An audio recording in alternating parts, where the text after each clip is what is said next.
Welcome to boost ISPCS। आज हम लोग डिस्कस करेंगे UPPSC 2022 का GS पेपर 2। यह पेपर 3 आवर्स का होगा, 200 मार्क्स का होगा।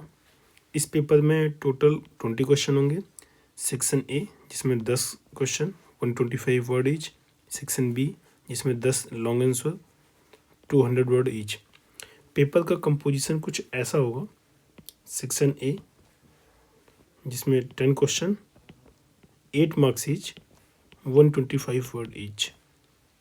Section B 10 question 12 marks each, 200 word each. एक बार पेपर देख लेते हैं। जैसे describe the silent feature of the Umang scheme related to E governance. Okay, e governance आ गया यहाँ पे 8 मार्क्स। ऐसे ही इसमें देखते हैं नीचे, तो total 10 question section A, then section B 12 marks each and 200 word. Discuss the challenges before self-help group. What are the measures to make it effective and beneficial? ये क्वेश्चन आपका UPSC का भी फेवरेट क्वेश्चन है। Self help group जैसे नीति आयोग आ गया, पहले इसमें explain करना है, फिर व्हाट आर द सिग्निफिकेंस है। ओके, इस तरीके से टोटल 20 क्वेश्चन सेक्शन ए और बी मिलाकर। ओके, नेक्स्ट हम चलते हैं आगे। सेक्शन ए का पहला क्वेश्चन देखेंगे। Describe the silent feature of the Umang scheme related to E governance. देखो, ई गवर्नेंस टॉपिक ऑलरेडी आपके सिलेबस का पार्ट है और बहुत ही ज़्यादा इंपॉर्टेंट है, because E governance GS paper 2 में आता है, GS पेपर 4 में आता है, और अब तो जो यूपी का GS पेपर 6 है ना, उसमें भी आएगा ई गवर्नेंस सिस्टम। ओके, तो इसको अच्छे से तैयार करिए। तो पेपर करने से पहले एक बार हम देख लेंगे कंपोजिशन हम कैसे रखेंगे आंसर का। सबसे पहले आपका इंट्रोडक्शन आता है, देन बॉडी पार्ट आता है, देन कंक्लूजन आता है।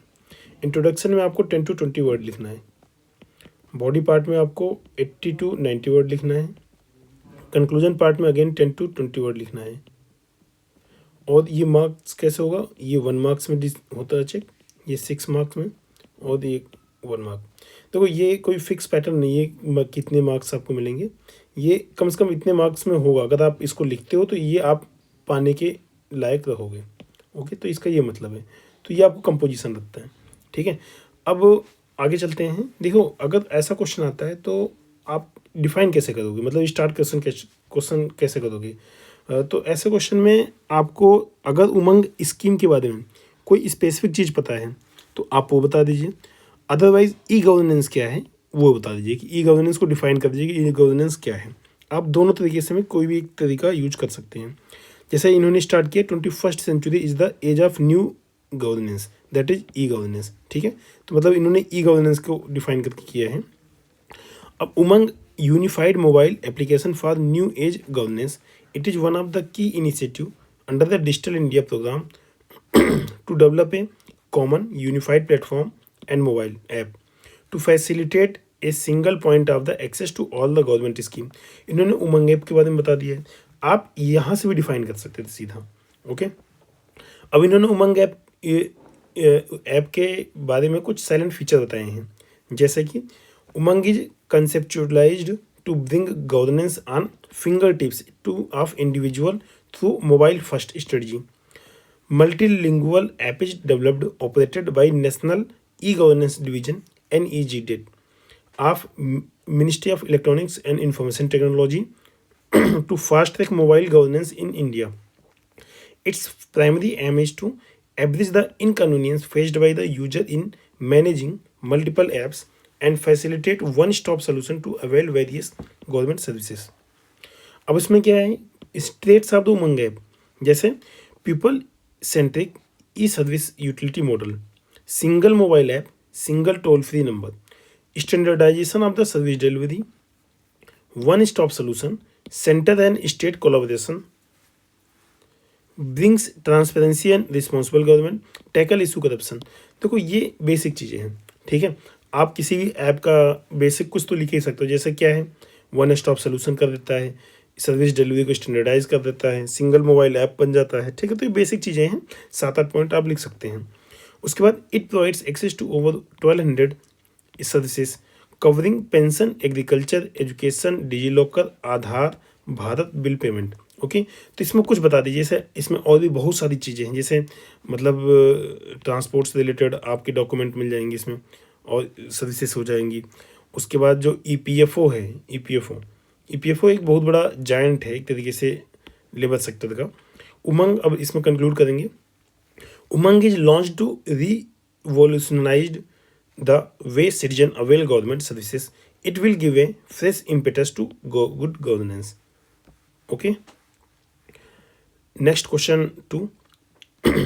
What are the fundamental cause of poverty and hunger? What are government scheme which have been implemented to eliminate poverty and hunger? देखो, जो poverty and hunger है, again मैं आपको बोलूँगा कि ये poverty and hunger का जो टॉपिक है यूपीएससी का बहुत फेवरेट टॉपिक है।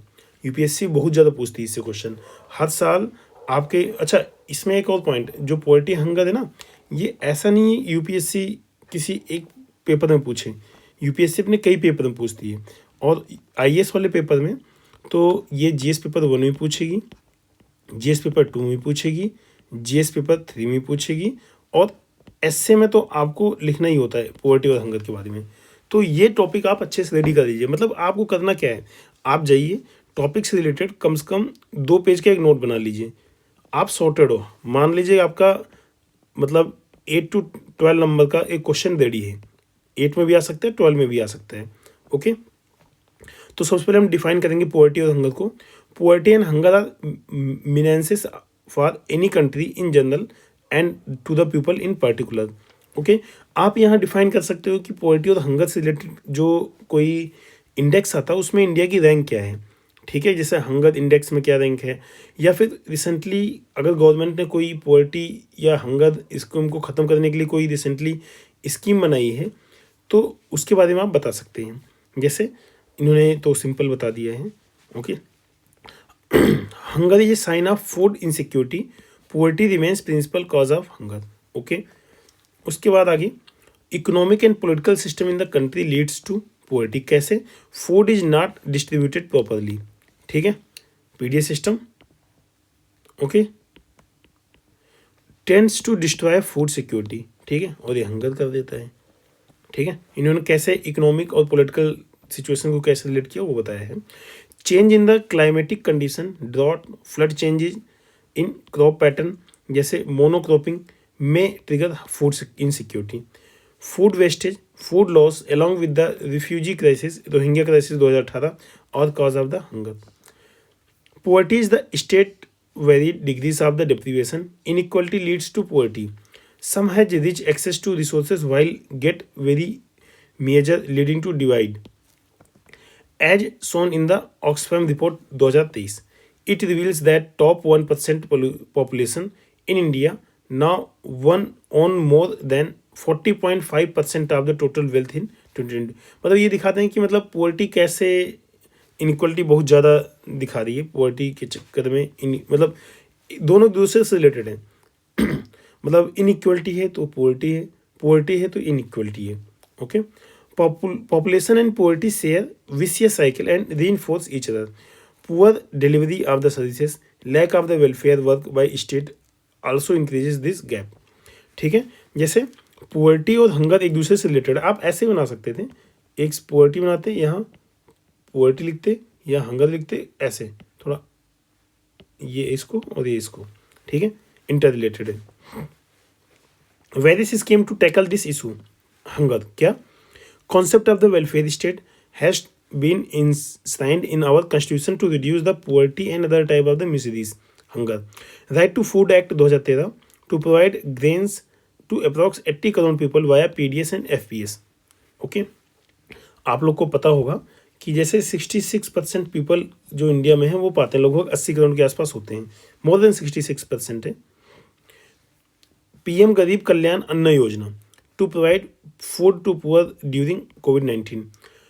Government collaboration with United Nation and World Food Programme to tackle issue of the malnutrition and hunger. PM Poshan Abhiyan Saksham Anganwadi. Effort of the various NGOs for, जैसे example के लिए अक्षय पात्र प्रोवाइड्स फूड इन वाराणसी, मतलब ये state government का अपना, मतलब नहीं, ये तो एनजीओ का ही है, अक्षय पात्र provides food in Varanasi. But ठीक है, गवर्नमेंट की ऑलरेडी इतनी सारी स्कीमें चल रही हैं। To tackle the poverty scheme include MNREGA, right based work scheme for rural India, startup and stand up India along with the loan availability via Mudra scheme to deal with the self employment, Garibi Hatao scheme, fifth financial year plan, Swarojgar Yojana, all scheme have shown mixed success, need is to give fresh impetus to tackle these issue। देखो, no doubt कहीं ना कहीं से challenge तो है इसमें, क्योंकि अगर इतनी सारी स्कीम होने के बाद भी कंसोलिडेशन या फिर उनके सक्सेस में दिक्कत है तो फिर तो चैलेंज है। Next, discuss the role of non governmental organisation in process of the policy making. NGO का टॉपिक मैं आपको पहले ही बता चुका हूँ, रेडी कर लो। एनजीओ हो गया, एसएचजी हो गया, ऐसे कुछ इंपॉर्टेंट टॉपिक है जो हर बार एग्जाम में आते हैं। आप उन पे अपनी एक पेज की नोट बना के रखिए, एक पेज की नोट जो आपको एग्जाम में उनको लिखना है, तभी आप इसमें अच्छे नंबर पाएंगे मेंस की रिटर्न में। देखिए इसको, देखो अगर कभी ऐसा क्वेश्चन आता है तो इसको डिफाइन करिए। डिफाइन क्या कर सकते हैं? एनजीओ को। एनजीओ के बारे में आप क्या जानते हैं? कुछ भी जो आप जानते हो लिख दीजिए, जो उसके बारे में एक जेन्युइन इंफॉर्मेशन हो उसको रिलेट करती हुई, जैसे कि NGOs non governmental organisation as defined by the World Bank refers to not for profit organisation that pursue activities to relieve suffering, promote in the interest of the poor, protect the environment, provide basic social services and undertake community development. Okay, अब देखो traits of the NGO in India, मतलब क्या क्या है इसके special वो है features. NGO have legal status registered under the Society Registration Act 1860. Independent working, may be quasi semi-governmental, voluntary or non-voluntary. Formed for specific purpose, जैसे प्रथम for education, voluntary funding, covered under FCRA 2010 if they are getting funding from the foreign services. Supplements that the effort of the government to make welfare state. अब role क्या है NGO का?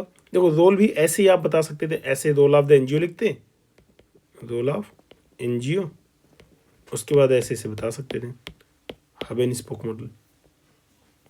दे are part of the planning process and evidence based planning. Example के लिए NGO Pratham provides ground reality on the status of education in India, its reports and finding gets consideration in evolution of quality education SDG 4 in India. They are part of the crisis management.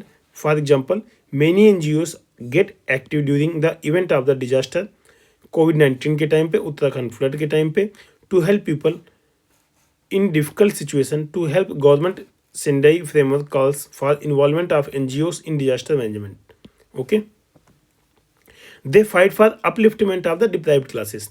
जैसे बचपन बचाओ आंदोलन, जो बचपन बचाओ NGO है वो कैलाश सत्यार्थी का है, जो कि नोबेल ल्यूरिएट है, मतलब इनको नोबेल पुरस्कार मिला था, आप लोग को सबको पता है। They pursue the government for betterment of the any section of the society. Example के लिए Naz foundation has role in protection of the LGBTQ। They force the government to bring laws for social change. Example के लिए India's fight against corruption by Anna Hazare led to enactment of the Lokpal act 2013। NGO act as a voice of the people, both on the representative self-appointed basis, help in conflict resolution, track to diplomacy। मतलब एक और India की एक तो direct diplomacy चल रही है, plus दूसरी डिप्लोमेसी ये भी है चीज़ें रिजॉल्व करने के लिए। Foster pluralism, diversity, freedom, there is strong need to harness their potential for the welfare of all. Okay, next, what are the rights within the ambit of the article 21 of the Indian constitution. देखो article 21 इतना important है कि हर बार UPSC अपने prelims में पूछती है, mains में पूछती है। मेंस में तो कभी आता है कभी नहीं आता, लेकिन प्रीलिम्स में तो कंफर्म आता है आर्टिकल 21। और यूपी पीएससी भी यही, यूपी पीएससी भी अपने प्रीलिम्स में और मेंस में पूछी थी। प्रीलिम्स आपने पूछती ही है और मेंस आप अभी देख ही दो, ठीक है। तो आर्टिकल 21 तो मान के चलो कि आपको रट जाना चाहिए, हर तरीके से रट जाना चाहिए, ठीक है। तो इसको डिफाइन कैसे करेंगे, बेसिक बता दीजिए कि कॉन्स्टिट्यूशन में आर्टिकल 21 के बारे में क्या बोला गया है, वहीं से स्टार्ट कर सकते हैं। Article 21 of the Indian constitution provides for the protection of the life and liberty, simple, एक सिंपल लाइन, ठीक है। Protection of the life and personal liberty, simple, that is no person shall be deprived of his life or personal liberty except according to procedure established by law. Okay. The Supreme Court of the India has described this right as the heart of the fundamental rights. Obvious सी बात है, तो भाई UPSC क्यों ना पूछे। This right has been widely interpreted by apex court and its ambit has been increased in various judicial pronouncement. For example, concept of due process law of law American origin का है, has increased it's ambit. मतलब Maneka Gandhi case के पहले क्या था कि procedure established by law, लेकिन अब क्या है, ड्यू प्रोसेस ऑफ लॉ भी फॉलो किया जा रहा है, ठीक है। ये बेसिक चीज़ें हैं, आपको पॉलिटी में पढ़ी होनी चाहिए।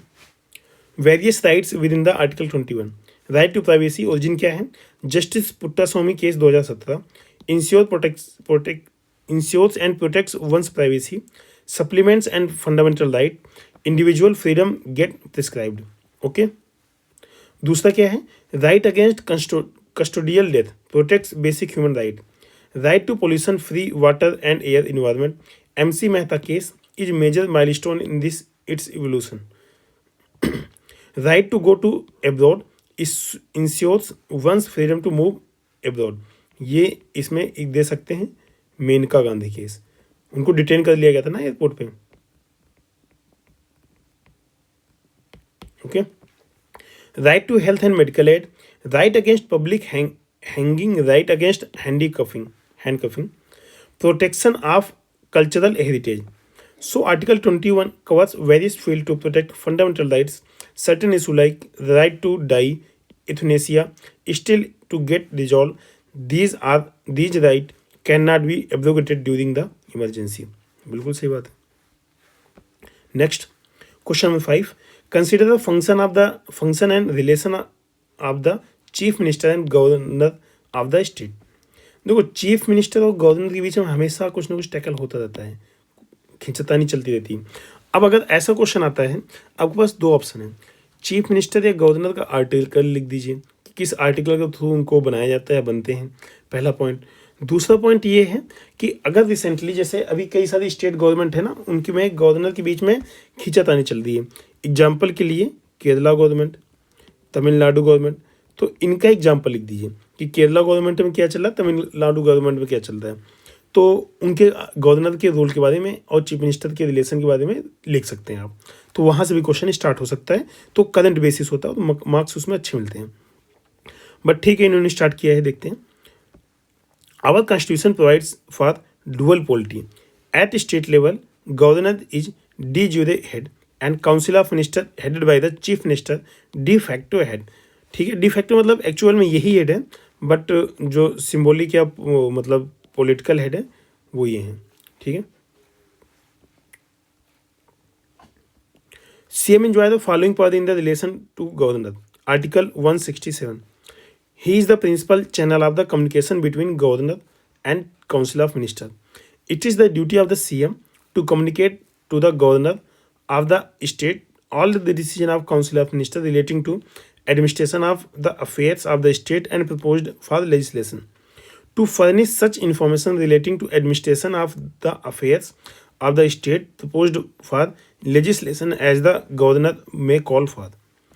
He advised the governor with regard to appointment of important officials like Advocate General, members of the State Public Service Commission, State Election Commissioner. Other relation क्या है? Article 163 says there shall be Council of Ministers headed by the CM to aid and advise to Governor of the state. CM shall be appointed by the Governor and other ministers shall be appointed by the Governor on the advice of the CM. Discretionary power and Article 356 and 365 remained born of the contention between both authorities. Sarkaria and Punchi Commission was formed to deal with such issues. Actually सरकारी Punchhi commission ने suggestion तो दिया था, लेकिन उस suggestion को government ने apply ही नहीं किया अभी तक। वो सजेशन क्या है आप लक्ष्मीकांत में पढ़ सकते हैं उसको। Critically examine the role of the finance commission in the central state financial relation. ये यूपीएससी का फेवरेट क्वेश्चन है, यूपीएससी में भी पूछा जाता है ऐसा question. Article 2280 of the Indian Constitution provides Finance Commission of the India. It is a constitutional body formed every 5 years to give suggestion on the central state relation. सबसे best तो यही होता है पॉलिटी के क्वेश्चन में कि आप article से स्टार्ट कर दो, सबसे इजी तरीका। बट अगर रिसेंटली कोई फाइनेंस कमीशन बनी है, ठीक है, तो आप उसका भी नाम लिख सकते हो कि रिसेंटली मतलब जो भी आपको 20 या 18 जो भी फाइनेंस कमीशन बनी उसके बारे में बताइए और उसका हेड बता दीजिए, तो वहाँ से भी क्वेश्चन स्टार्ट हो सकता है। Each finance commission is required to make a recommendation on sharing to central taxes with the state, distribution of the central grants to state, measures to improve finance of the state to supplement resources of the panchayats and municipalities, any other matter referred to it by president. Fiscal federalism क्या है? It remains core function of the state central relation and finance commission recommendations help in its navigation. देखो criticism इसका क्या है?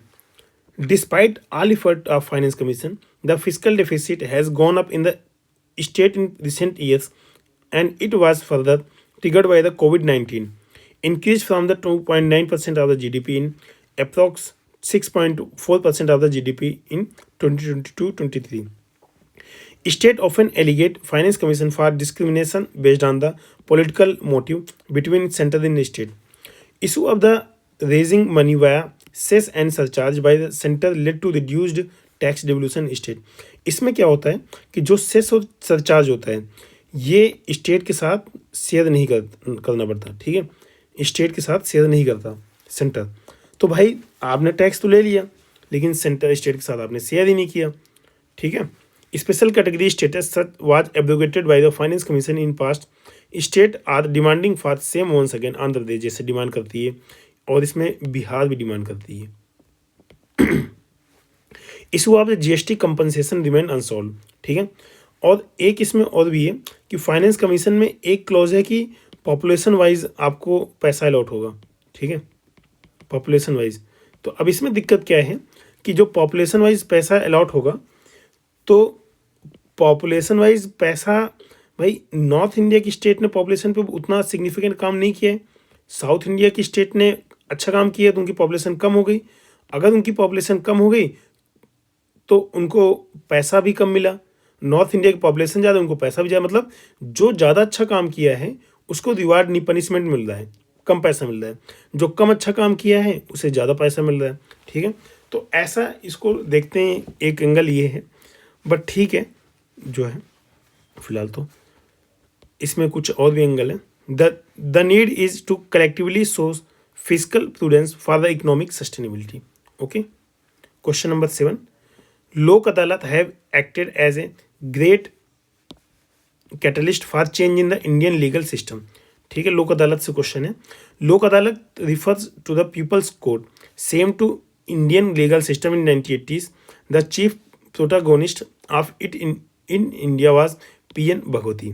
Okay, जो आपका PIL आया था उसमें भी इनका रोल काफ़ी था, पीएन भगवती जी का।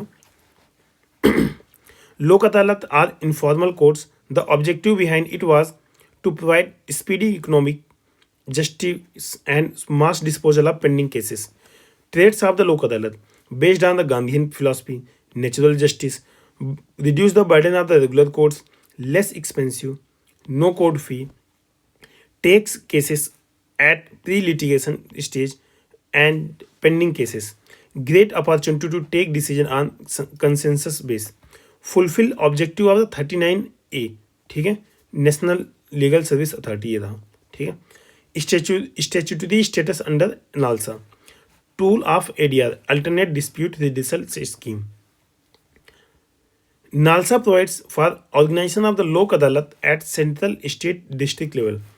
These stages are presided by the sitting retired judges along with 2-3 social workers and experts.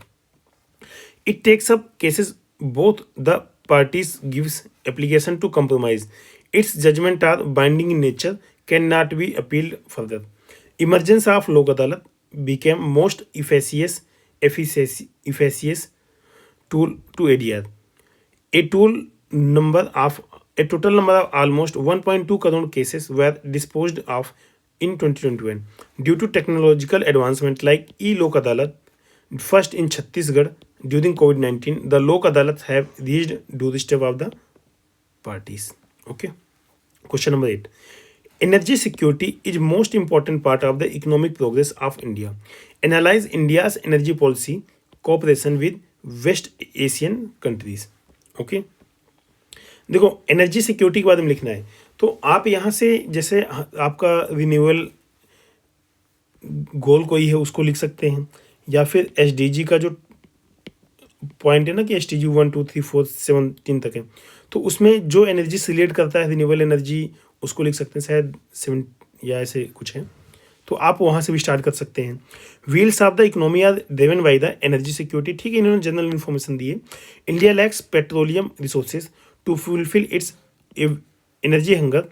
It has to depend on the other countries. As per report, almost 86% of India's energy hunger comes from abroad.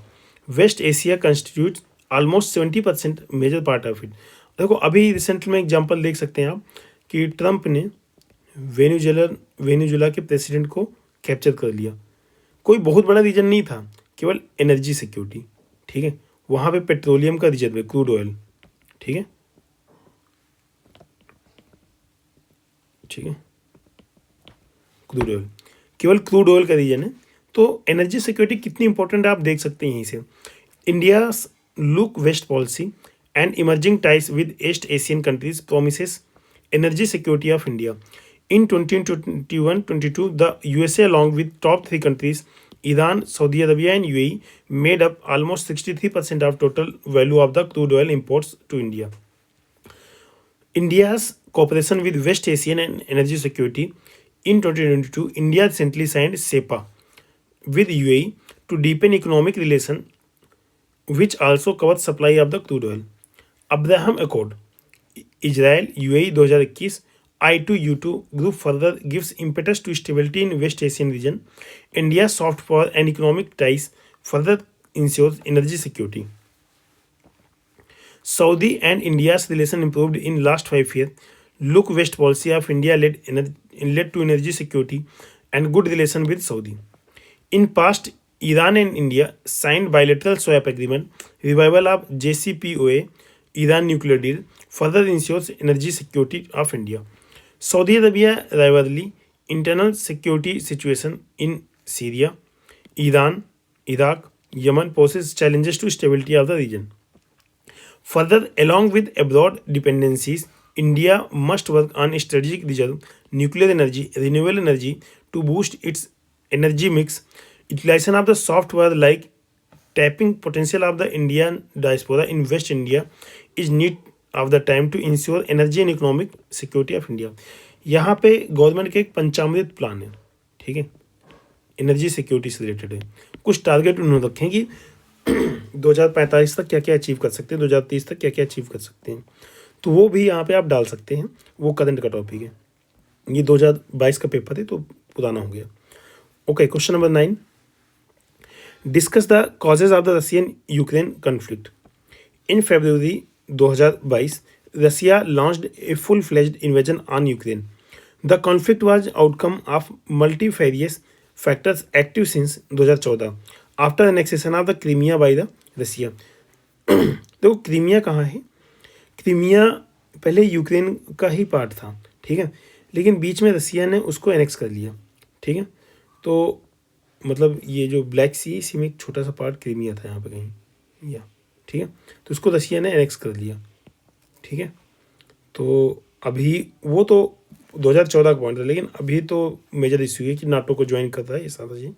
It was further in 2021 with intention of Ukraine to join the NATO. वही बात आ गई ना, NATO को join कर रहा है.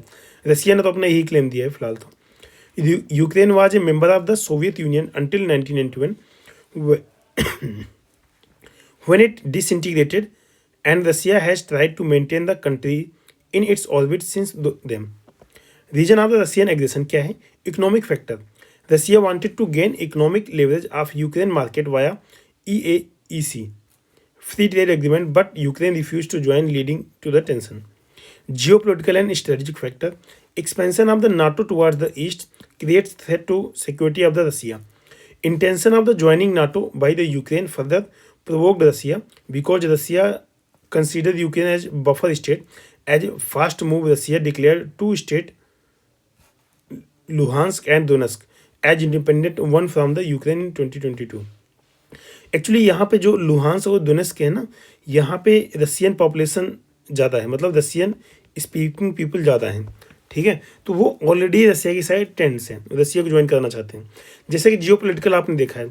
लेकिन अभी तो रिसेंटली देखें तो ट्रम्प खुद ही इंटरेस्ट नहीं ले रहे हैं नाटो में, तो दूसरे कंट्री क्या ही लेंगे। Annexation of the Crimea by Russia in 2014 led to resentment of the west European country, further increased rivalry. पहले G8 था, ठीक है, तो 2014 में जब रसिया ने क्रीमिया को एनेक्स किया तो G7 हो गया है, ठीक है, रसिया को हटा दिया इसमें से। तो यहाँ पे एग्जांपल दे सकते हैं इसके कॉन्सिक्वेंसेस क्या थे।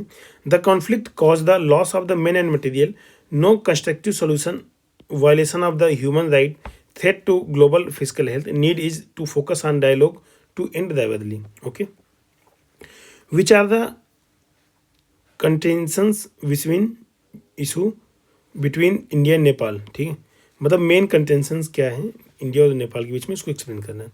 देखो, इंडिया नेपाल के बीच में क्वेश्चन कैसे स्टार्ट कर सकते हो, जैसा कि आपको पता है कि इंडिया और नेपाल, स्पेशली जो यूपी और बिहार का नॉर्दर्न पार्ट है, उनका रोटी और बेटी का रिलेशन है, ठीक है।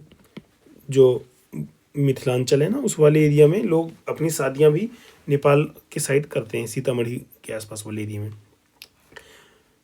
उसके बाद इसमें देखते हैं, और इसमें और कैसे स्टार्ट कर सकते हैं, जैसे नेपाल और इंडिया का बॉर्डर काफ़ी ज़्यादा लगता है, वहाँ से स्टार्ट कर सकते हैं। रिसेंटली कोई कॉन्फ्लिक्ट हुआ है, वहाँ से स्टार्ट कर सकते हैं, जैसे जो लिम्पिया धुरिया और इन सब के आसपास का एरिया ना, काला पानी वाला एरिया, इंडिया का नेपाल ने क्लेम करने की कोशिश की थी, तो वहाँ से स्टार्ट आप कर सकते हैं। India and Nepal share the long historical cultural ties since the age of the Buddha. India and Nepal shares approx 1700 kilometre international borders. Open border policy along with friendship treaty 1915। देखो, रोटी बेटी का रिश्ता are founding pillars of the India Nepal relationship. तो इनमें किसी से भी स्टार्ट कर सकते थे। देखो, ऐसे केस में अगर आप मैप बना सकते हो तो बनाइए, 0.5 मार्क्स एज आप ले लोगे। लिम्पिया धुरिया दिखाया यहाँ पे है, काला पानी यहाँ पे है, नेपाल आप देखिए देखो कहाँ पे, ठीक है, ये इंडिया का नॉर्दर्न एरिया है। Contentious issue between both nations. Border dispute क्या है, in sector of the Uttarakhand the border are demarcated by the frontiers governed by treaty of Sugauli in 1860। Shifting nature of the river caused the border dispute. Kala Pani, Lipulekh, Limpiyadhura are sides of the disputes. Issue of the rivers क्या है, agreement between both the nations are signed on the major rivers like Kosi, Gandak, Mahakali. Essentially large projects only. देखो, जो ये सारी चीज़ें हैं, project हैं, इनका तो इशू है ही, ठीक है, और ये मेजर इशू है, क्योंकि देखो रिवर और वाटर ये एक मेजर इशू, जिन दो कंट्री में अगर रिवर फ्लो हो रही है तो उनके बीच में इशू होना जेन्युइन है। Water rights issue were Kosi river became bone of the contention. Further issue of compensation of Kosi Dam, lack of cooperation in a smaller river project leads to tension. Nepal stand to join BRI of China further escalated the relation in negative shift. देखो, border road organisation, ठीक है, India का नहीं है, ठीक है, belt and road initiative China का है, ठीक है, बेल्ट एंड रोड इनिशिएटिव। तो आप इंडिया का बॉर्डर रोड ऑर्गेनाइजेशन ना जोड़कर, मतलब मजाक में, देखिए, जो बेल्ट एंड रोड इनिशिएटिव है ना चाइना का, जैसे पाकिस्तान ने जो ज्वाइन किया CPEC, China Pakistan economic corridor, वैसे ही नेपाल भी ज्वाइन कर रहा है बेल्ट एंड रोड इनिशिएटिव। तो इंडिया को दिक्कत तो होगी, आप पड़ोस में रहते हो, उनको ज्वाइन कर रहे हो, तो ये इशू है। Issue of Madhesi and Nepal's concern for big brother attitude by India leads to bitterness in relation.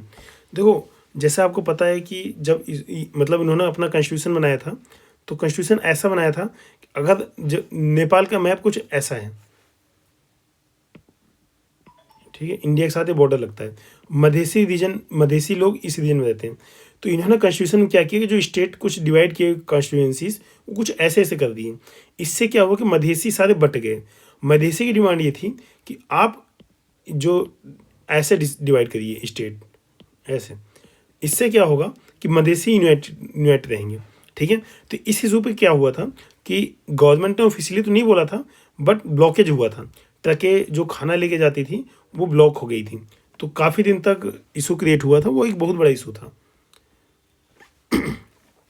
Both the countries must come together to sort out dispute. India should consider Nepal as partner and follow Gujarat doctrine along with the neighborhood first policy. Both countries should revise friendship treaty to mutually cooperate on other sectors. Okay. Section B देखेंगे, यहाँ से section आपका complete होता है, जिसमें 10 question हमने complete किए।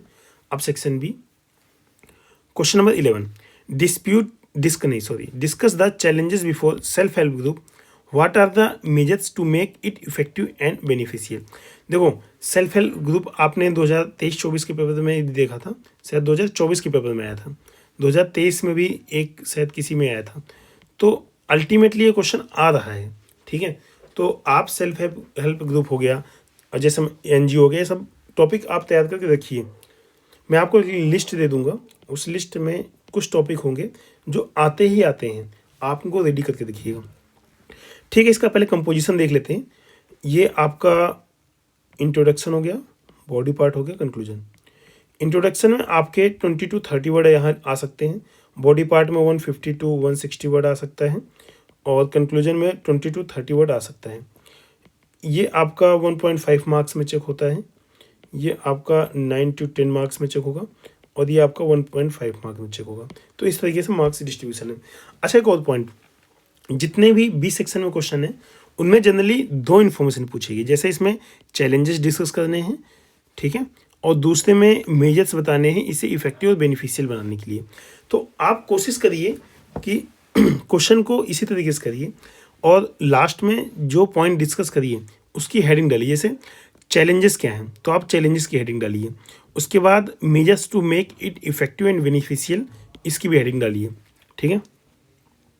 Self help group are informal association of the people who choose to come together to find ways to improve their living condition.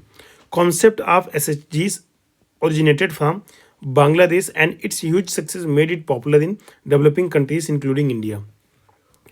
They are self-governed, peer-controlled, informal group of people with similar socio-economic background having a desire to collectively perform for common purpose. Example के लिए सेवा, ठीक है. Self-employed women's association formed in 1970s works to improve capacity building of women to gain employment skill and be independent. Traits of the SHGs क्या है? Purely voluntarily association. Approx 90% of SHGs are women-led. Wise to marginalized. Social bonding and economic necessity make them closer. Support from the government, NABARD fund for SHGs. Enhances skill of women and directed toward women empowerment. Effective for good governance, act as a social changes. ठीक है.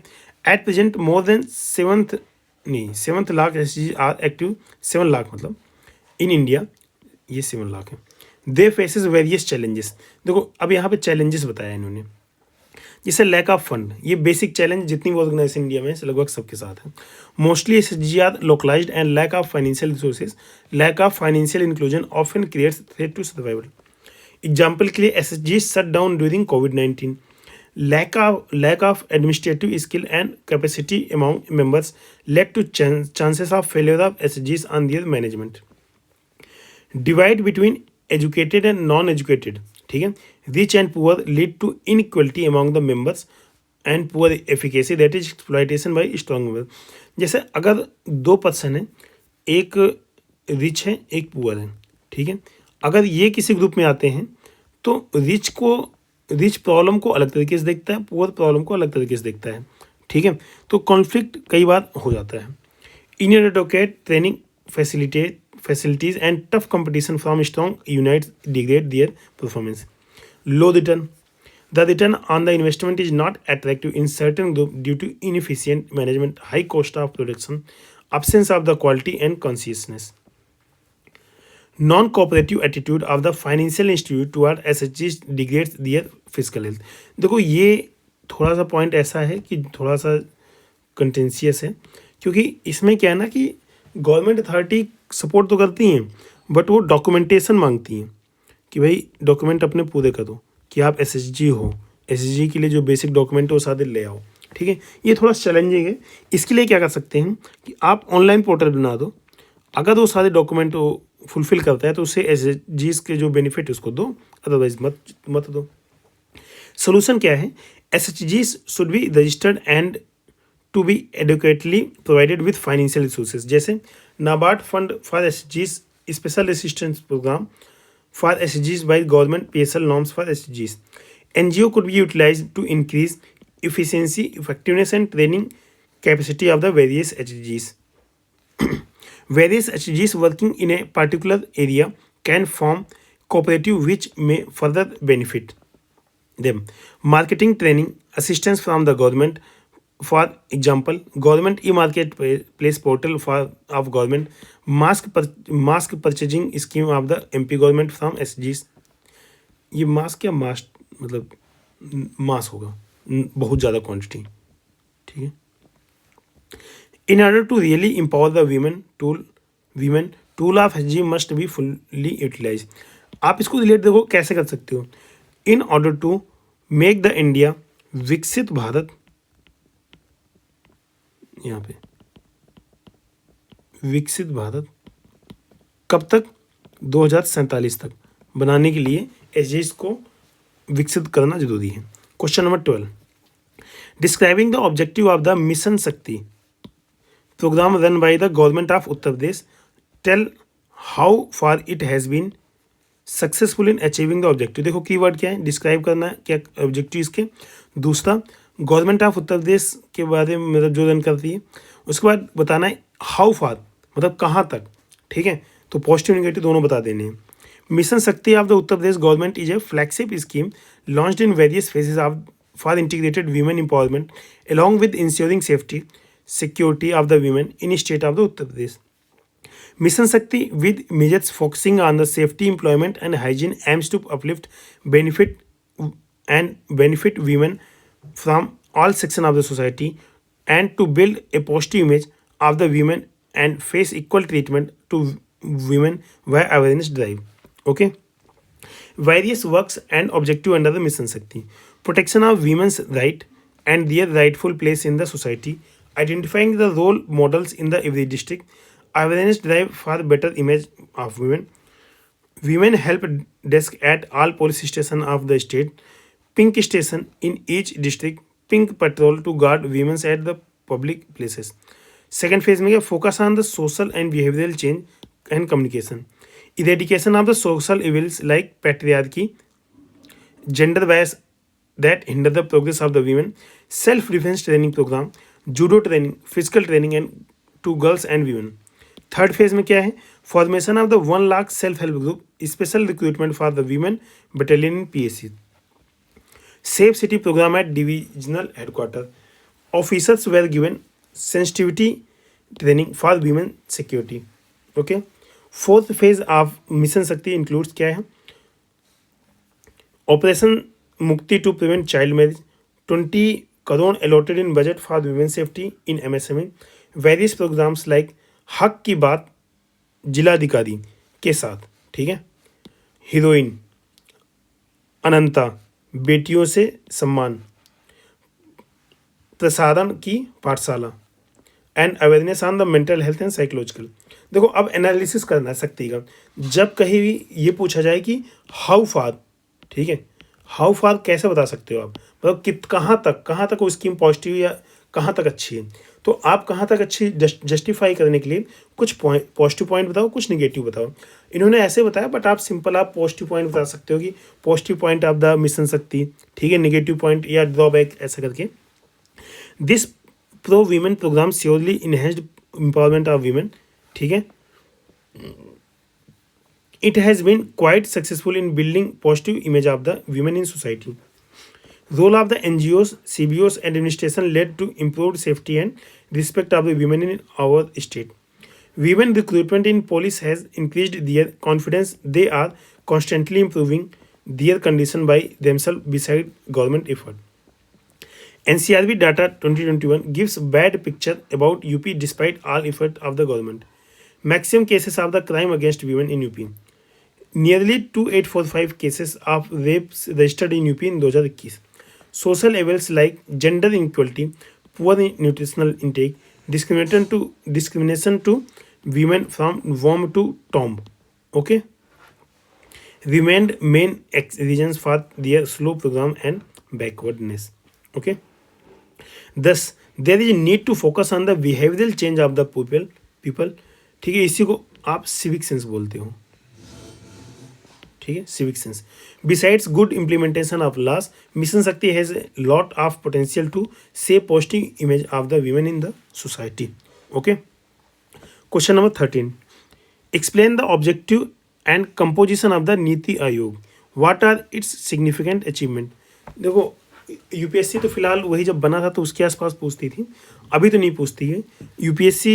अब question cooperative federalism इससे related पूछ लेती है, ठीक है, उसमें नीति आयोग का क्या रोल है वो सब पूछती है, बट डायरेक्टली नीति आयोग पे तो अभी नहीं पूछ रही है फिलहाल, बट ठीक है, स्टेट पीसीएस पूछ रही हैं तो आप इसको तैयार करिए, simple.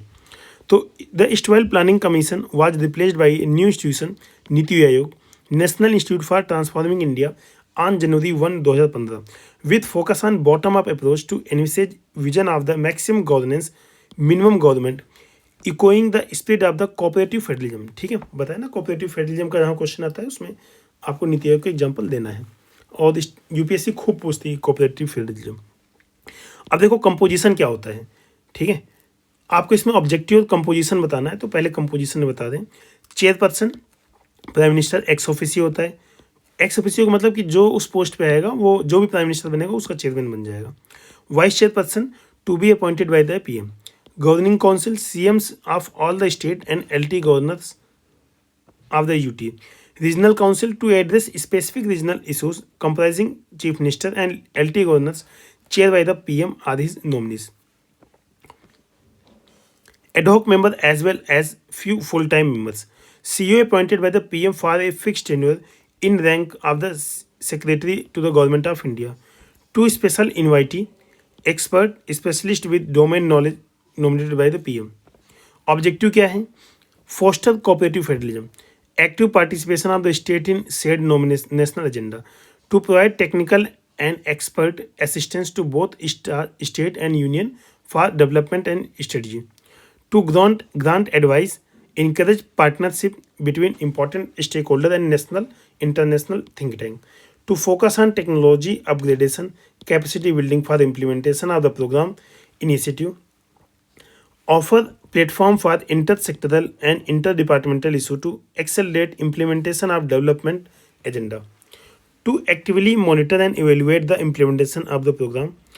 To disseminate various ranking by example, delta ranking, logistic index, multi dimensional poverty index for poverty, HDG ranking, ठीक है, और भी कई सारी रिपोर्ट वगैरह निकालते हैं, आपको जो याद है वो लिख सकते हैं। वैसे भी आप प्रीलिम्स में नीति आयोग की रिपोर्ट तो पढ़ते ही हैं, ओके, तो लिखने में तो कोई दिक्कत ही नहीं है। Focus on multi level planning, guidance based planning to maintain a state of the art resources centre, be repository of the research on good governance, best practices in suitable and equitable development. अब देखो significance क्या है इसका। Significant contribution of the NITI Aayog, aspirational programme strategy of the NITI Aayog prove to be very successful, aspiration to inspiration, the UNDP praised NITI आयोग।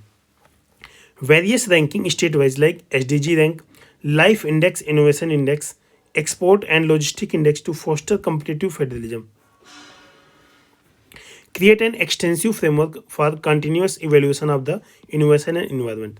National Strategy on Artificial Intelligence RAISE initiative was prepared by the Niti Aayog. It has played significant role in rolling out digital health mission Ayushman Bharat scheme to provide health for all.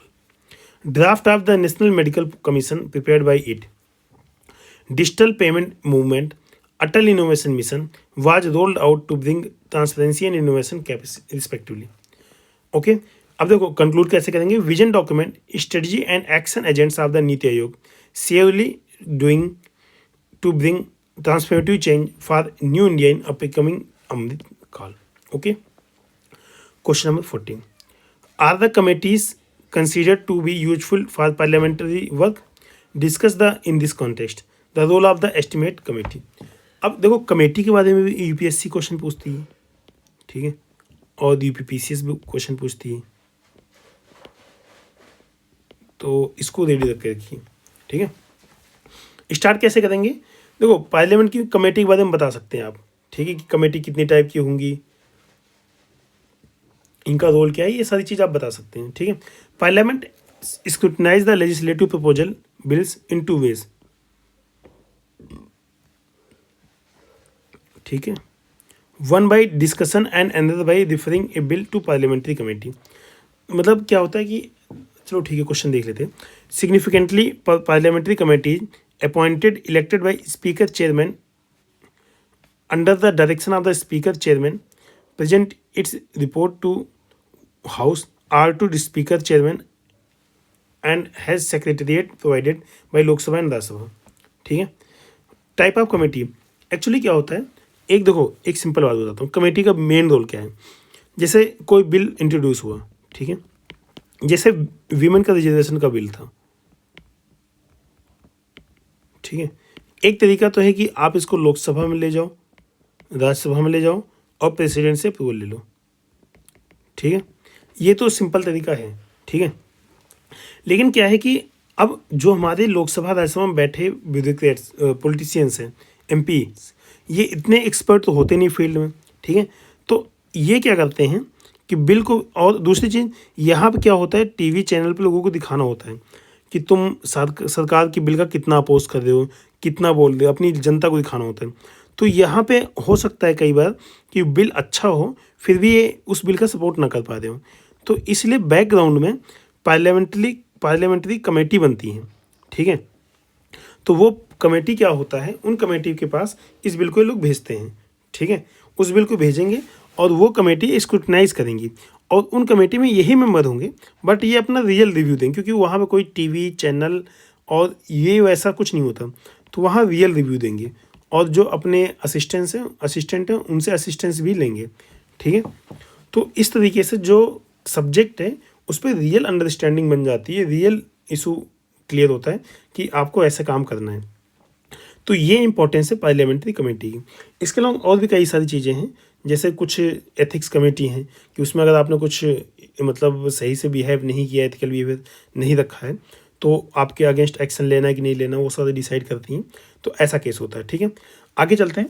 Significantly parliamentary committees appointed elected by speaker chairman worker under the direction of the speaker chairman present its report to the house और its chairman and has secretariat provided by Lok Sabha and Rajya Sabha. अब type of the committee 2 type की होती हैं, standing committee, permanent, ठीक है, public account committee, estimate committee, ठीक है, और डीआरएससी. ठीक है, एडहॉक कमेटी क्या होती है, फॉर पर्टिकुलर पर्पस. जैसे मान लो कोई स्पेशल चीज़ आया, जैसे मान लो कोल गेट का वो आया करप्शन, तो उसके लिए कुछ बना दिया कि हाँ ठीक है इसको एनालाइज करूँ, ऐसे टाइप का. और परमानेंट तो हमेशा के लिए देती हैं, वो कुछ न कुछ इशू देखती रहती हैं अपना जो जिससे रिलेटेड रहेंगे. The function of the parliament are varied, voluminous and complex. Moreover, it has neither the adequate time for necessary expertise to make a detailed scrutiny of all legislative images and other matters. Therefore, it is assisted by number of the committees in the discharge of its duties. Work of these committees help the parliament in new lawmaking and discharge day-by-day function. Study the demands forged rents made by various ministries. looking into expenditure incurred by the various department, investigate cases of the corruptions, ठीक है, जैसे भी बताया ना Colgate corruption के लिए बनी थी, ऐसे चीज़ों के लिए।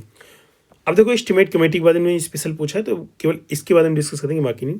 सो committees are very useful in functioning of the parliament, but proper functioning and efficacy of this committee are also important for proper law making. देखो also called continuous committee of the Lok Sabha, ठीक, क्योंकि मतलब हर साल बनती है, बट ठीक है बन तो जाती है ना। First formed in 1921, 30 member all from the Lok Sabha, members elected every year, ठीक है। Chairman appointed by speaker usually belongs to ruling party. Function of the committee क्या है? Examine the estimate included in the budget, suggest economy in public expenditure, to bring efficiency in economy in governmental administration, it suggests alternative policies. It examines whether the money is well laid out within limit of the policy implied in the estimate etc. Limitation of the estimate committee क्या है? Power to budget estimate is not absolute. Okay भाई ये suggestion देंगे, ठीक है, मानना ना मानना फाइनली मिनिस्ट्री काम है। The committee can only examine the budget after it is voted upon and not before that. ये सबसे बड़ी दिक्कत है भाई, आपने वोट कर ही दिया, आप बहुत ज़्यादा क्या कर सकते, सजेशन दे सकते जो कि मानना, क्योंकि आपने जब उसको एक बार पार्लियामेंट या पब्लिक फेस में रख दिया तो उसमें चेंज तो कर नहीं सकते हो, तो ये सबसे बड़ा इशू है। All the recommendation of it are advisory and non binding. Nowhere the power to question the policies of the parliament has been conferred upon the committee. In a year, committee does not examine the budget of all ministries and departments. Hence, estimation of all takes years, not in only year. Recent reports of ADR reveals that the effectiveness of these parliamentary committee are decreasing. For example, only approx 42% efficiency of Rajya Sabha committees, vice voting, non-binding nature of the reports, no separate time to discuss outcome of the committee report further degrade its purpose, need it towards good democracy and healthy democracy। देखो ये ज़रूरी तो है, लेकिन एक बात सोचो कि इन्होंने जो अपनी सजेशन दिया उस पर आप डिस्कस ही नहीं करोगे, उसको पार्लियामेंट के सामने डिटेल बताओगे ही नहीं, ठीक है, उसका तो पॉइंट का कोई मतलब ही नहीं रह गया, ठीक है। तो अल्टीमेटली क्या है कि इनके काम, मतलब पहली चीज़ तो काम का एफिशिएंसी जो कम हो गई है, ठीक है। दूसरी चीज़ ये है कि जो बताते भी उसको मानते नहीं हो, तो ये सारा इश्यूज है। Okay, question number 15, how is president of India is elected? Simple direct question है, ये डायरेक्ट क्वेश्चन होता है। यहाँ देखो अगर ऐसा क्वेश्चन आता है तो रिसेंटली प्रेसिडेंट का इलेक्शन हुआ है, उसके बाद हम बता दो कि रिसेंटली इलेक्शन हुआ, ऐसा ऐसा हुआ है, या फिर आर्टिकल बता दो कि आर्टिकल के थ्रू प्रेसिडेंट इलेक्ट होता है, ठीक है। जैसे कि इन्होंने स्टार्ट किया इन इंडिया पोल, जैसे इन आर्टिकल 54 है ना, 54 and 55, in Indian polity president is head of the state, head of the executive, he is elected by N electoral college. President of India is elected by N electoral college by an indirect method. Article 54 and 55 deals to election of the president of India. Election Commission of India is responsible to conducting election of the president in India. Electoral college consists of क्या? Elected member of the Lok Sabha and Rajya Sabha, elected member of the Vidhan Sabha, elected मतलब member of the Vidhan Sabha of Delhi, Pondicherry, Jammu Kashmir also participate in it. Nominated member cannot take part in this election. Okay. अब article 55 क्या कहता है? Method of election. President shall be elected by the proportional representation by single transferable vote by secret ballot. Candidate must get one more than half of the total valid vote polled. Okay, हाँ मतलब 50% जो है उससे plus एक तो मिल ही जाएगा। Single transferable vote to overcome the issue of the multi-corner election under the STV and elector fill their preference in definite order. In first round of the counting, only first preference are counted. Second round of the counting is only started when candidate fail to get one more than 50% vote. Here, candidate getting least number of the preference vote is removed from the race and his vote is transferred as per the second preference. This process continues till a candidate gets desired number of vote. ओके, अब proportional representation, ठीक है, this is adopted to maintain parity between state as well as parity between all the state on one side and union on the other side. For this, value of vote of MLAs, value of vote of MPs are calculated. MLA की vote कैसे होगी? Total population of the union territory, total population of the union मतलब जो भी state या union territory उसकी population, और total number of elected MLA of that state legislative assembly. इस तरीके से अगर आप मान लीजिए हर स्टेट की पॉपुलेशन अलग है और सीटें भी MLA की अलग है, तो जो vote of MLA of each state है, ठीक है, ईच स्टेट वो अलग होगा. ठीक है, बात क्लियर है? जो ईच स्टेट MLA है उनका अलग होगा. ठीक है. Census of 1971 is taken in consideration for the above purpose. Apart from this, to become the candidate for presidential election, a person name should be proposed by the 50 electors and should be seconded by 50. देखो इन्होंने एक point नहीं दिया है MPs की vote की value. देखो MPs की वोट की वैल्यू क्या होती है, जितने भी MLA हैं, ठीक है, MLA की वोट की वैल्यू, ठीक है, सभी MLA को जोड़ दो, ठीक है, उसके बाद डिवाइड कर दो जितने टोटल MP हैं, ठीक है, वो चाहे राज्यसभा के हों चाहे लोकसभा के हों, ये है.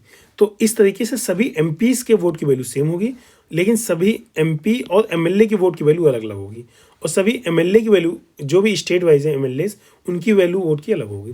ठीक है, लेकिन MPs की वैल्यू सबकी सेम होगी, जितनी भी MP सबकी सेम है, लेकिन जितने भी MLA हैं, क्योंकि एक स्टेट में सभी MLA की सेम है, बट दूसरे मान लो यूपी है, यूपी के MLA की वैल्यू अलग है. ठीक है, सेम ऐसे सिक्किम है, सिक्किम के MLA की वैल्यू अलग है. ठीक है, तो ये पॉइंट मैं बताना चाहता हूँ. एक्चुअली ये आपकी UPSC में क्वेश्चन आ चुका है और स्टेट PCS में भी क्वेश्चन आ चुका है प्रीलिम्स में, इसलिए इसमें थोड़ा सा एम्फेसाइज कर रहा हूँ. ठीक.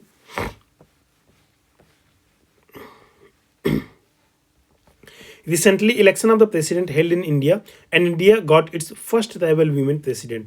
ये आप इंट्रोड्यूस भी कर सकते हो, आपने इंट्रोडक्शन में बता सकते थे. Okay, question number 16. The concept of the one nation, one election has its own prospects and limitation in India. Examine करना, अपना पॉइंट बताना है आपको, एग्जामिन करके. Election reforms are an mother of all reforms. The non-stop cycle of the general election has provoked a stream of the counterpoint culminating in catchy call of the one nation, one election. Beside the vision of Prime Minister and former President Pranab Mukherjee, key institutions like Parliamentary Standing Committee, Election Commission, Law Commission and Niti Aayog have been seen merit in this concept. Prospect of the one nation and one election क्या है?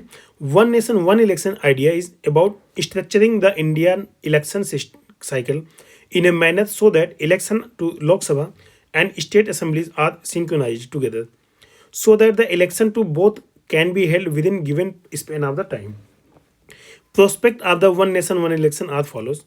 If a scheme roll out, it will reduce the burden on treasury for recurring election. It will help to keep a watchdog on election expenses, party expenses, and also save public money.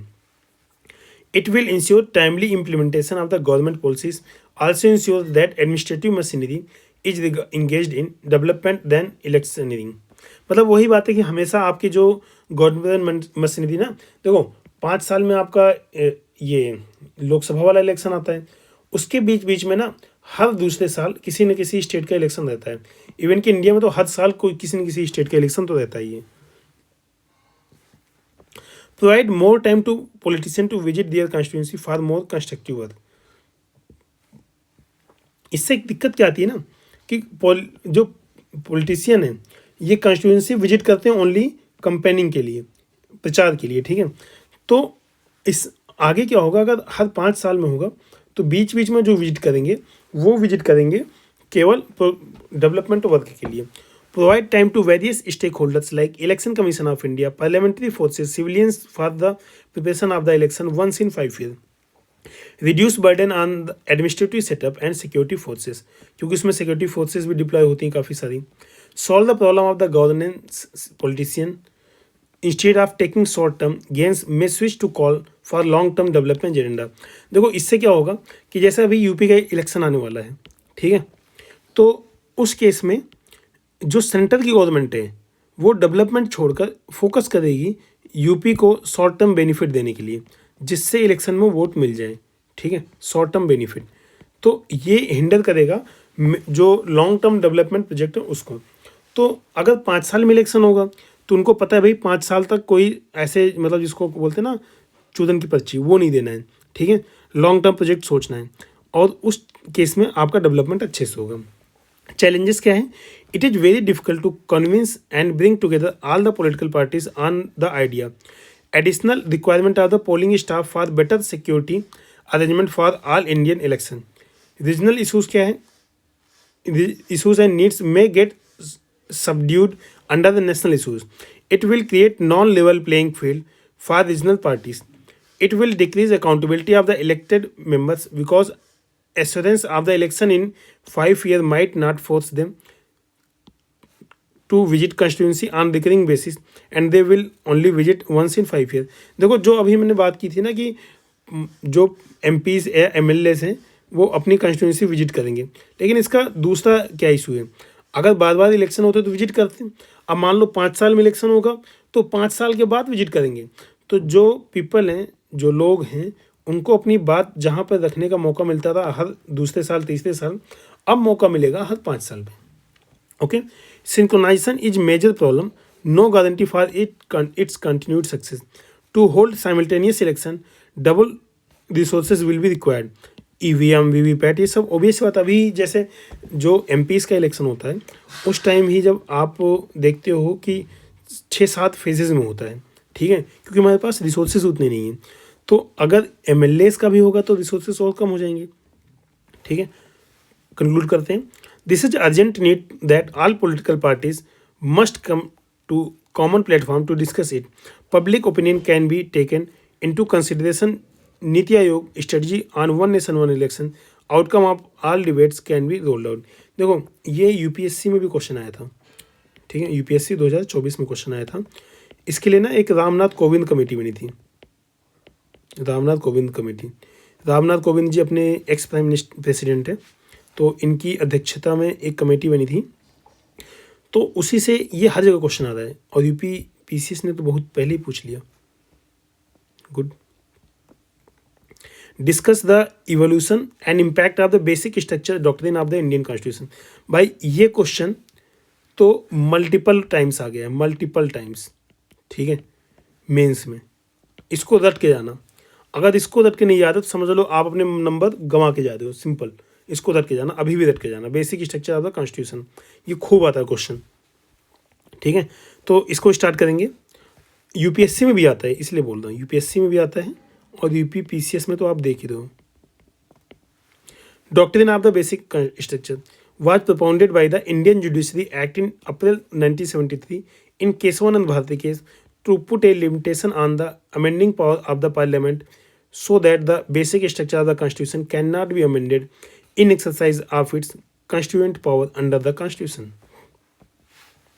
Apex Court never defined that what constitute basic structure. ये prelims का question है. UPSC खूब घुमा के पूछती है कि basic structure define in this in that. कुछ आर्टिकल दे देगी, कुछ क्लॉज दे देगी. नहीं, नेवर डिफाइन कि केशवानंद भारती केस में डिफाइन हो गया, लेकिन कभी नहीं. ठीक है, नेवर डिफाइन, नेवर नेवर. ठीक है, यही क्वेश्चन है, यही आपको सेलेक्ट कराता है. But this doctrine innates a common legal doctrine that constitute of a sovereign state has certain characteristics that can not be erased by its legislature. Evolution of the basic structure doctrine क्या है? शंकरी प्रसाद के amendment, first amendment. Supreme court rule that parliament can amend constitution under article 368 including fundamental right. ठीक है, वो fundamental right को भी amend कर सकती है कॉन्स्टिट्यूशन के साथ साथ. Golaknath case 1967. In this case the apex court revised its decision and given fundamental right transcendental and immutable position. Hence parliament can take away these rights. 24th Constitutional Amendment Act Parliament has the power to amend the constitution and can take away any rights including fundamental rights. 24th amendment बहुत important था. Kesavan Bharti case, ये landmark judgement है. Basic structure doctrine was rolled out it and in became one of the major pillars of the Indian jurisprudence. Later by Indira Nehru case 1975, Minerva Mill case 1918, the Apex Court again reformed the doctrine of the basic structure. इसके element क्या है? देखो element बहुत सारे हैं, आप इतने अगर याद हैं तो ठीक है, नहीं तो 4-5 भी लिख दीजिए. जैसे federalism, supremacy of the constitution, judicial review, free and fair election. ठीक है. अच्छा, जितने फेडरल फीचर थे वो सारे लिख सकते हैं, जैसे two government, division of the power, bicameralism. ठीक है. Written constitution. ठीक है. ये सारी चीज़, welfare of the state, independent judiciary, freedom and dignity of the individual, unity and integrity of the nation, separation of the power, rule of the law, principle of the equality. इसके अलावा भी अगर आपको कुछ याद आता है तो आप लिख सकते हैं, कोई फिक्स ऐसा नहीं है. Okay. Impact of the basic structure doctrine. Impact क्या है? It helps to it helps to protect and preserve the spirit of the constitutional document. Checks on the power of legislative and executive, based on the supremacy of the constitution, and that is to preserve the identity of the constitution. Helps in preservation and protection of the individual basic rights through gates of the judiciary. Example के लिए writs, PILs, it's harmony and balance between fundamental rights. DPSP forms basic parts of the basic structure doctrine. अब conclude करेंगे. Separation of the power, mutual check and balance, besides the protection of identity of the constitution will further strengthen founding pillar of the constitution. Basic structure doctrine proved to be successful tool for its preservation. Okay. Question number 18. Write a critical note on problems and reforms of the administrative system in the Uttar Pradesh. ठीक है. देखो, अब अगर ऐसा question आता है तो आप स्टार्ट कहाँ से करेंगे, वो सबसे बड़ा चैलेंज है.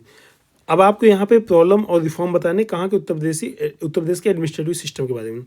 अगर recently Uttar Pradesh administrative system ने कोई नई स्कीम लगाई है या फिर एडमिनिस्ट्रेटिव रिफॉर्म के लिए कुछ किया है तो आप बताइए. जैसे सेंट्रल गवर्नमेंट ने मिशन कर्मयोगी प्रोग्राम चलाया है. ठीक है. इसके थ्रू क्या है, जितने भी एम्प्लॉयज़ हैं वो चाहे स्टेट सेंट्रल गवर्नमेंट के हों, चाहे किसी PSUs के हों, चाहे किसी गवर्नमेंट ऑर्गेनाइजेशन के हो, सबको ट्रेनिंग दी जा रही है कि कैसे आपको वर्क प्रोग्रेस को बढ़ाना है. ठीक है.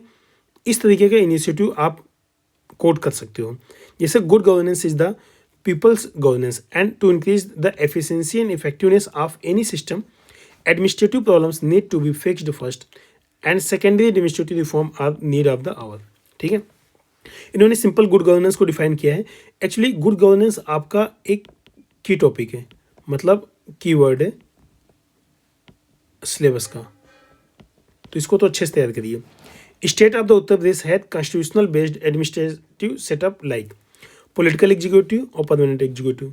पॉलिटिकल एग्जीक्यूटिव में क्या है, गवर्नर है, कॉन्स्टिट्यूशनल पोस्ट होता है, कॉन्स्टिट्यूशनल हेड होता है. Elected and public representative, council of minister headed by CM. उसके बाद परमानेंट एग्जीक्यूटिव में क्या होता है, IAS IPS SP जो स्टेट पब्लिक सर्विस कमीशन जाते हैं ऑफिसर, वो और other officer of different grade. Departments and directorates, panchayat and municipalities, ये बेसिक होते हैं. आप एक ब्लॉक डायग्राम में इसको बना देंगे तो इससे पॉजिटिव इम्पैक्ट पड़ेगा कि आपको आइडिया है गवर्नेंस का. Problems are the administrative system in the UP has higher population 21 crore but lacks resources. अब तो बढ़ गई होगी. और this mismatch creates problem. Unethical competition creates inequality and division in society. Highest, ठीक है, highest rate of the crime in Uttar Pradesh as per the NCRB data reflecting law and order problem. Politics lacks morality approx 205 to 403. ठीक है. MLAs have criminal cases against them. ये बहुत बड़ा issue है actually. जो MPs select होते हैं ना, उनके ऊपर भी बहुत ज़्यादा क्रिमिनल केस हैं. तो आप जो क्रिमिनलाइजेशन ऑफ द पॉलिटिक्स है वो यहाँ से हो गई है. Criminalisation of the politics. ठीक है. Over centralization and survey in the, और इसी में एक और मिलता जुलता टॉपिक टर्म है, पोलिटिसाइजेशन ऑफ द क्रिमिनल। ठीक है,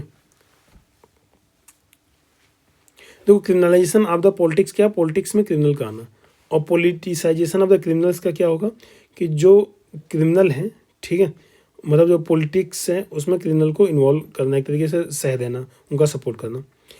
over centralization and survey in administration creates public trust deficit, thereby poor resources utilization and mismanagement of the public money. Officers shows rigidity while dealing with the public. Digitalization further poses new challenges to administration in our state. Overstaffing मतलब ghost worker, red tapism, financial irregularities further degrade the development objective and gave way for poverty and inequality. These reforms will surely bring efficiency and path-breaking sources in administration in Uttar Pradesh. अब इसमें देखेंगे major administrative reforms क्या है। These reforms aims to encourage greater efficiency, transparent, corruption free governance, accountability, reduce scope of the discretion, capacity development of public servant. ठीक है, जैसे देखो mission कर्मयोगी की बात मैंने की, ठीक है, तो इसमें शायद स्टेट गवर्नमेंट को भी कर रहे होंगे, इसलिए इन्होंने दे रखा है, कर देंगे, बिल्कुल कर देंगे, क्योंकि उसमें अल्टीमेटली जो कैपेसिटी डेवलपमेंट है वो मतलब गवर्नमेंट एम्प्लॉय की है, तो स्टेट गवर्नमेंट भी तो एम्प्लॉय है। Implementation of the various recommendation of the administrative reform commission, police reforms, training, structuring, value based training, new crime training जैसे साइबर अटैक, ठीक है, smart governance, code of ethics for politician and bureaucrat to navigate them towards right path, make them feel proud after serving public, modernization of training academies, zero tolerance against corruption. Okay, question 19, what are the areas of the contention and cooperation in India US relations? Discuss.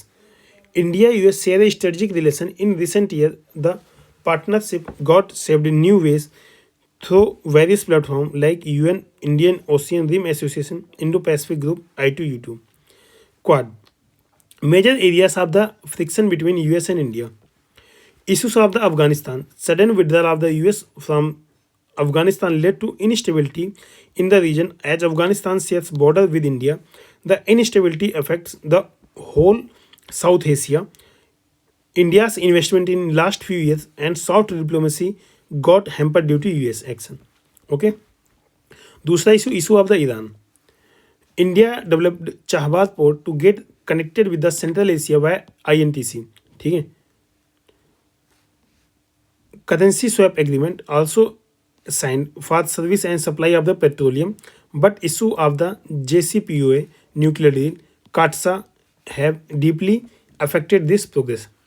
Sanction on Russian and resentment over purchase of the S-400, BrahMos second development and major partner in defense sector have increased friction. अब इसमें trade में क्या है, although US is over the largest trade partner, but removal of the GSP tag, Trump ने GSP tag हटा दिया था, Trump ने हटाया था, ठीक है, अपनी पहली टर्म में। तो जनरलाइज सिस्टम ऑफ प्रेफरेंस मतलब कुछ गुड को स्पेशल प्रेफरेंस दी जाती थी, स्पेशल टैक्स इंसेंटिव दिया जाता था यूएस में। Putting India in priority watch list, IPR, protectionist approach supply chain, disruption, US China economic rivalling become bone of the contention, H1 visa, allegation of the US over issue, increase tension. ठीक है, देखो इसमें एक point और बोलूँगा, अभी जो Trump ने एक पॉलिसी बनाई जिसमें वो मतलब मनी लेकर, ठीक है, मनी लेकर सिटीजनशिप देंगे यूएस की, ठीक है, तो आप पैसे दो यूएस की सिटीजनशिप लो।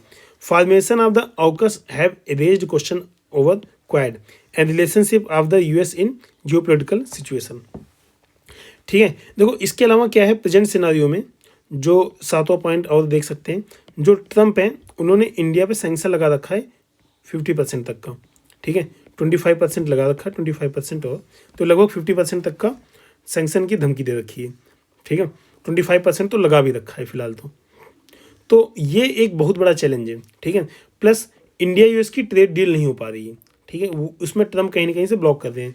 ट्रम्प ऐसी सी चीज़ें बोलते हैं जो नो डाउट इंडिया नहीं कर सकता, ठीक है, और इंडिया करेगा भी नहीं, बेशक से उन्हें पता है कि ट्रम्प तो 4 साल के लिए हैं, लेकिन अपनी डील मतलब अगर एक बार ऐसी डील हो गई तो फिर आगे भी चलेगी, इसलिए इंडिया ऐसी डील नहीं कर रहा है।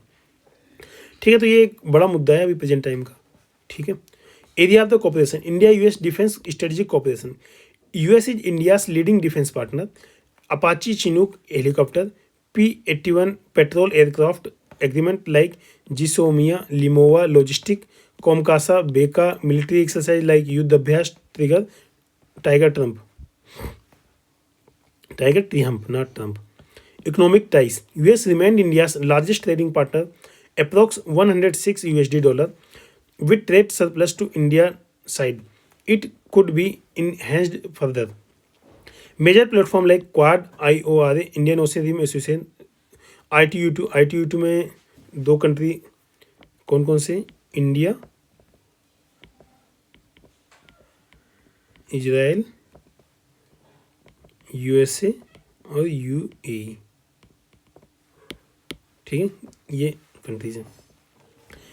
For Asia United Nation could be utilize for better cooperation. Quad में कौन से, क्वाड में आपको पता होगा इंडिया, यूएसए, जापान और ऑस्ट्रेलिया। लेकिन अगर देखा जाए ना तो इनमें इंडिया ज़्यादा वल्नरेबल है चाइना के लिए, क्योंकि चाइना को कंटेंट करने के लिए बनाया गया था। तो इंडिया का डायरेक्ट लैंड बॉर्डर है, जापान का तो सी बॉर्डर है, बट इंडिया का डायरेक्ट लैंड बॉर्डर है। ठीक है, तो इंडिया जापान ज़्यादा है, बट इंडिया ज़्यादा है। Soft for diplomacy, India has largest diaspora in USA. ठीक है, approx 1.4% population. Kamala Harris vice president of the US. ठीक है, person of Indian origin. Soft for diplomacy led by 123 agreement 2008। CAATSA waiver in case of S-400। Investment in India and remittances. और इसमें जैसे विवेक रामास्वामी अभी, ठीक है, ट्रम्प गवर्नमेंट में एक की पोजीशन होल्ड करते हैं। ठीक है, ऐसे और जैसे तुलसी गवाड वगैरह हैं। ठीक है, और एक पटेल हैं कोई, वो सिक्योरिटी के हेड है। ठीक है, world's first yoga university at Los Angeles, NISAR joint project of the NASA and ISRO, has been part of the cooperation. मतलब स्पेस सेक्टर में हमने कोऑपरेशन किया। Recent Ukraine crisis has given new shape to geopolitics. India must follow strategic autonomy along with the constructive engagement with major powers of the world. Both country and must strengthen their ties in multifarious ways. देखो अभी अगर ये present time में लिखना हो तो conclusion change करिए कि प्रेजेंट टाइम में जो ट्रम्प है इनकी अनप्रेडिक्टिव इकोनॉमिक पॉलिसी, ठीक है, अनप्रेडिक्टिव इकोनॉमिक पॉलिसी वर्ल्ड में टर्मोइल ला के रखी है। ठीक है, ये चीज़ें। Evaluate the role of World Bank in sustainable development of India. Since independence 1947, India has been on remarkable development journey. Today, this once low-income nation has attained lower middle income status and is home to 1.4 billion people, nearly 3 trillion economy. Okay, the country has also graduated from being major recipient of the concessional lending to emerge as a donor in its own right. Okay, World Bank since its formation 1945 has partnered with India to bring various socio-economic, political, and environmental changes. Journey of the sustainable development of India has imprints of effort of World Bank. Few example of this 75 years of the journey, India remained highest recipient of the assistance from the World Bank group. उसके बाद इसमें देखेंगे Indus water treaty, जैसे इसको हम देखते रहते हर बार ना, अभी अबेयंस में डाल दी गई है, मतलब काफ़ी टाइम के लिए, मतलब एक अनिश्चित काल के लिए इसे होल्ड कर दिया गया है। World bank played a key role in Indus water treaty between India and Pakistan. It was not only resolved sharing of the water dispute but given various loans to develop small and large hydro projects. Various poverty alleviation programs in India are funded by the World Bank, like PM Gram Sadak Yojana, Last Mile Rural Connectivity, Children's Education, School Chale Hum, and Nutritional Security. Funds for creation of the awareness to provide suitable place to vulnerable section of the society. Health sector में polio elimination for India, eradication of the smallpox and chickenpox, and various deadly disease along with the vaccination drive, like Indradhanush Yojana, are partially funded by the World Bank. Economy देखेंगे, World Bank assisted India during economic reform of 1991 कोविड-19 recovery, various infra related project like Bhuj metro, ठीक है, अच्छा भोज metro, MP में जो Bhopal metro इसी को भोज metro बोलते हैं क्योंकि भोजताल वहाँ पे है ना, इसलिए राजा भोज वहीं के थे। $430 million for phase 2 of the Mumbai Metro. Hospitals, school, etc. got the assistance from the MSME sector, got $450 million from the World Bank. Actually जो दिल्ली मेट्रो है ना, दिल्ली मेट्रो, इसको जायका फंड करती है, ठीक है, जापान इंटरनेशनल कॉर्पोरेशन एजेंसी, ठीक है, मतलब एक तरीके से जापान की फाइनेंस एजेंसी वो इसे फंड करती है। बाकी उसी तरीके से world bank metro MP metro को करती है, जो कि भोज मेट्रो के नाम से जानते हैं। Renewable and clean energy development. World Bank appreciated effort of India towards renewable energy. Green Good Initiative, Saubhagya scheme are getting assistance of the World Bank and helpful in saving our environment. Okay. Thus, World Bank and India have completed the journey of 75 years. It surely supported India's development agenda, eliminating extreme poverty. Okay. तो यहाँ से ये हमारा complete होता है question साथी। हमने total 20 question complete किए जीएस पेपर 2 में। Thanks for watching.